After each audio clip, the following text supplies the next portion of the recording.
এই দুর্ভিক্ষ টেনে নিয়ে আসে। দুর্ভিক্ষ অরাজকতা যখনই আসে তখনই কি হচ্ছে, মানুষ তার জীবনযাত্রা নিয়ে, বেঁচে থাকা নিয়ে, রোগ শোক বালা মুসিবত নিয়ে এতটা ব্যস্ত থাকে যে কে রাজা, কে বাদশা, কে শাসক, এইগুলো তাদের আর খোঁজখবর থাকে না। এবং যেখানে যত রকম অভাব অভিযোগ থাকে, যুদ্ধ বিগ্রহ থাকে, সেখানে সাধারণত রেজিম চেঞ্জ হয় না। তো এই অনেক সময় আমরা বলি যে গণতন্ত্র, পশ্চিমা যে জিনিসগুলো, এগুলো একটা আলাদা।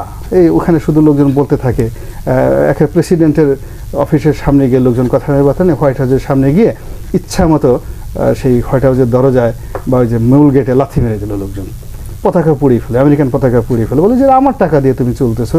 বাইডেনকে গালাগালি করলো যে ইউ ক্যানট ডু ইট, তুমি আমার টাকা দিয়ে চলছো।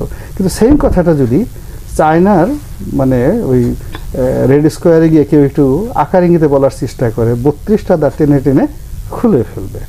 উত্তর কোরিয়াতে যদি চিন্তা করে, ওদের আর্টিফিশিয়াল ইন্টেলিজেন্স আছে, নেতার বিরুদ্ধে যদি কেউ কোনো চিন্তা করে, মুহূর্তের মধ্যে মস্তিষ্ক মানে ঘাড় থেকে ধড় থেকে ঘাড় আলাদা করে দেওয়া হবে।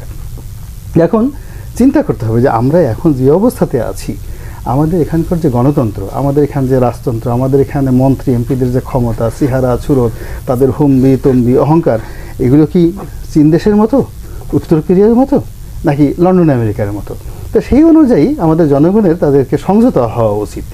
সংযতকে এখন থাকবা তুমি এক ধরনের দেশে, আর চিন্তা ভাবনা করবো লন্ডন আমেরিকার মতো, তাহলে তো হয় না।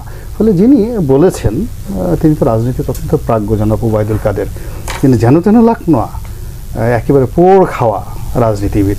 জেলে গেছেন, রিমান্ডে গেছেন, রিমান্ডে গিয়ে আবার সেই দলের বিরুদ্ধে তিনি স্বীকারোক্তি দিয়েছেন, আবার সেই দলের সাধারণ সম্পাদক হয়েছেন। তিনি কি সাধারণ মানুষ? যেখানে ধরেন সরাসরি মানে তার রিমান্ডের সেই ছবিগুলো যদি আপনি দেখেন, সরাসরি প্রধানমন্ত্রী সম্পর্কে, দল সম্পর্কে নেতিবাচক কথা বলার পরেও সেই দলের সবচেয়ে প্রভাবশালী মন্ত্রী